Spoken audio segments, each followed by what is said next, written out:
महाराष्ट्रामध्ये उंदीर, मांजर, घुशी आणि बोके यांना देखील प्रोटोकॉल आहे, परंतु महाराष्ट्राचे सुपुत्र असलेल्या आणि सुप्रीम कोर्टाचे मुख्य न्यायाधीश म्हणून नियुक्त झालेल्या न्यायाधीश बी.आर. गवई यांच्यासाठी मात्र प्रोटोकॉल नाही। अशा प्रकारचा प्रहार दैनिक सामनाच्या अग्रलेखामधून करण्यात आलेला आहे। दैनिक सामनाने भूषण गवई यांची माफी मागणारा एक लेख लिहिलेला आहे आणि महाराष्ट्र तुमची माफी मागतो आहे असं देखील म्हटलेलं आहे।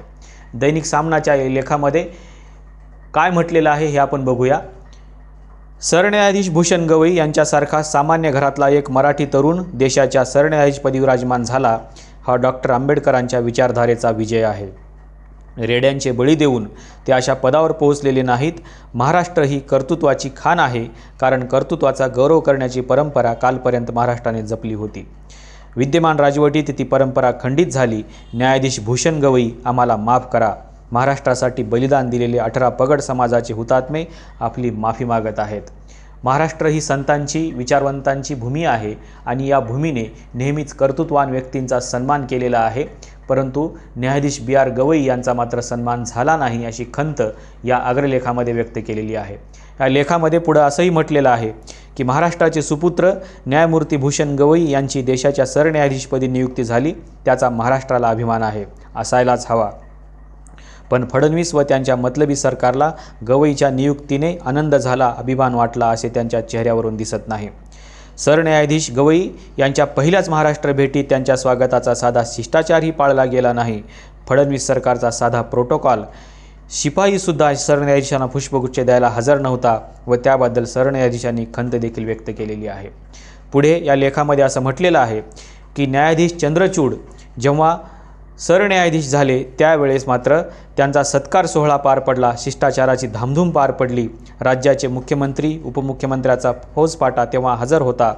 तेव्हा हे सर्व शिष्टाचारास धरून नव्हते, कारण महाराष्ट्रातील राजकीय बेईमानीचा खटला सरन्यायाधीश चंद्रचूड यांच्या समोर सुरू होता, पण तरीही महाराष्ट्राचे सुपुत्र म्हणून त्यांचा सत्कार झाला। मग सरन्यायाधीश भूषण गवई हे महाराष्ट्राचे सुपुत्र नाहीत काय? चंद्रचूड आणि गवई यांच्यात भेद करणे सर्वस्वी चूक आहे। हे फडणवीस नीतीत शोभणारे असले तरी महाराष्ट्राच्या परंपरेला हे कलंकित करणारे आहे। त्याच्या पुढे जाऊन याच्यामध्ये असंही म्हटलेलं आहे की महाराष्ट्रात सध्या पक्षांतर करून भाजप व मिंदे गटात गेलेल्या उंदीर, घुशी, मांजर, बोके यांनासुद्धा प्रोटोकॉल प्राप्त झाला आहे। त्यांच्या मागे पुढे सरकारी सुरक्षेच्या गाड्या आहेत।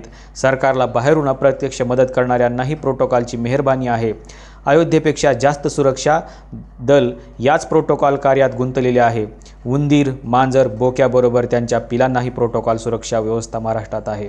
तेथे महाराष्ट्राचे सुपुत्र असलेल्या देशाच्या सरन्यायाधीशांना कोणताही प्रोटोकॉल नाही। प्रकारचा प्रहार करणारा आणि भावनिकसुद्धा लेख या दैनिक सामनामधून प्रकाशित करण्यात आलेला आहे। यापूर्वी जेवढे काही न्यायाधीश नियुक्त झालेले होते त्यांचा सगळा प्रोटोकॉल पाळला गेलेला होता, परंतु एकमेव न्यायाधीश बी.आर. गवई यांचा मात्र प्रोटोकॉल पाळला गेला नाही। असं का? कारण महाराष्ट्राचा हा सुपुत्र दलित आहे आणि हीच ओळख त्यांची जगभरामध्ये पसरविण्यासाठी सगळी यंत्रणा कामाला लागलेली होती। पॅनेलने तर त्यांना शेड्यूल्ड कास्टचे प्रतिनिधी देखील म्हटलेलं होतं। खरं तर प्रतिनिधी हा शब्द भारतीय राज्यघटनेमध्ये नाही, पण तरीही तो वापरला गेला। याला कुठलीही बंधनं पाळली गेलेली नाहीत, वाटेल ते बोललं गेलेलं आहे आणि सरन्यायाधीशांचा अवमान करण्याचं काम महाराष्ट्राने केलेलं आहे। खरं तर महाराष्ट्र ही संतांची, विचारवंतांची भूमी आहे। या भूमीने आतापर्यंत अनेकांचा सन्मान केलेला आहे आणि म्हणूनच या भूमीमधून अनेक कर्तृत्ववान महापुरुष घडवलेले आहेत। हा महाराष्ट्र छत्रपती शिवाजी महाराजांचा महाराष्ट्र आहे। हा महाराष्ट्र महात्मा ज्योतिराव फुलेंचा महाराष्ट्र आहे। हा महाराष्ट्र राजर्षी शाहू महाराजांचा महाराष्ट्र आहे। हा महाराष्ट्र भारताची राज्यघटना लिहिणाऱ्या डॉक्टर बाबासाहेब आंबेडकर यांचा महाराष्ट्र आहे आणि याच महाराष्ट्राची मान सध्या शर्मेनं खाली गेलेली आहे, कारण याच महाराष्ट्राने देशाच्या उच्च पदावर असलेल्या व्यक्तीचा अवमान केलेला आहे। हे फक्त सरकारमधून होते अशातला भाग नाही, शासन आणि प्रशासन या दोन्ही बाजू यासाठी जबाबदार आहेत आणि दोन्ही घटक या प्रोटोकॉलला उतरलेले नाही। त्याच्यामुळं हे ठरवून केले गेलेलं आहे का असे अनेक प्रश्न सध्या विचारले जात आहेत। महाराष्ट्राचे सुपुत्र असलेले बी.आर. गवई यांचा मोठा सन्मान महाराष्ट्राने करणे अपेक्षित होतं, कारण महाराष्ट्रामधून ही पहिली व्यक्ती आहे जी अतिशय शोषित, वंचित अशा कुटुंबामधून पुढे आलेली आहे। ज्या कुटुंबाला किंवा ज्या समाजाला कधीही शिक्षणाची दारे उघडे होऊ दिले नाहीत, त्या व्यवस्थेमधून आलेला हा माणूस, या माणसाचा सर्वांना आपल्याला अभिमान असायला हवा होता, परंतु त्यांचा अवमान करण्याचं काम सातत्याने केलं जात आहे। जर देशाच्या सुप्रीम कोर्टाच्या एखाद्या मुख्य न्यायाधीशासोबत असं वर्तन केलं जात असेल तर तुमच्या माझ्या सामान्य व्यक्तीचं काय, हा खरा प्रश्न आहे. आपल्याला न्यायाधीश B.R. गवई यांच्या अवमानाचं काही जरी वाटत नसलं तरी तुम्ही विचार करायला हवा की जर एखाद्या मुख्य न्यायाधीशासोबत असं वर्तन केलं जात असेल तर तुमच्या माझ्या या सामान्य माणसाचं किंवा सामान्य कुटुंबातल्या व्यक्तींचं काय, आपल्यासोबत कशा प्रकारचं डिस्क्रिमिनेशन होत असेल. जर सुप्रीम कोर्टाचे मुख्य न्यायाधीश हे भारतीय संविधानाचे मुख्य संरक्षक म्हणून ओळखले जातात, कायदेमंडळ, कार्यकारी मंडळ आणि न्यायमंडळामधल्या या प्रमुख असलेल्या ह्या व्यक्तींना देखील अशा प्रकारची जर वागणूक दिली जात असेल तर एखाद्या झोपडपट्टीमधल्या सामान्य व्यक्तीला, एखाद्या सफाई कामगाराला आणि एखाद्या अशिक्षित असलेल्या याच समाजातल्या लोकांना कशा प्रकारची वागणूक या महाराष्ट्रामध्ये मिळत असेल, ही विचार करण्यासारखी गोष्ट आहे. लोक म्हणतात जातीवाद संपलेला आहे, आता कुठे जातीवाद राहिलेला आहे. पण जर देशाच्या सुप्रीम कोर्टाच्या मुख्य न्यायाधीशासोबत असं वर्तन होत असेल तर समजून घ्या की अजून जातीवाद जिवंत आहे. परंतु हा जातीवाद किती दिवस जिवंत राहणार आहे, हा देखील प्रश्न आपण या व्यवस्थेला विचारणं गरजेचं आहे. देशाचे राष्ट्रपती रामनाथ कोविंद, देशाच्या राष्ट्रपती द्रौपदी मुर्मू यांच्यासोबत देखील अशाच प्रकारचं वर्तन झालेलं आहे.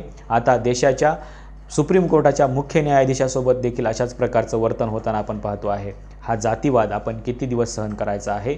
आणि जर या देशाच्या प्रथम नागरिकांवरती अशा प्रकारचा जर अन्याय होत असेल, अशा प्रकारचं डिस्क्रिमिनेशन होत असेल आणि अशा प्रकारचा अवमान केला जात असेल तर तुमच्या माझ्या सामान्य व्यक्तींचं काय, तुमच्या माझ्या मुलांचं काय, जे रोज उठून शाळेमध्ये जातात त्यांचा अवमान होत नसेल का, हा खरा प्रश्न आहे. आणि या अवमानाच्या विरोधामध्ये आपण निवडून दिलेलं लोकप्रतिनिधींचं सरकार नेमकं काय करतं आहे तर आजच्या घडीला सरकारच डिस्क्रिमिनेशन करायला लागलेलं आहे. त्याच्यामुळं तुम्हाला जे काही प्रोटेक्शन डॉक्टर बाबासाहेब आंबेडकरांनी राज्यघटनेमध्ये दिलेलं होतं त्या प्रोटेक्शनचा प्रश्न आजही निर्माण झालेला आहे. आणि म्हणून आपण सावध असणं गरजेचं आहे आणि येणाऱ्या काळामध्ये या सगळ्या गोष्टी थांबवणं आपल्या चळवळीचा एक भाग झाला पाहिजे.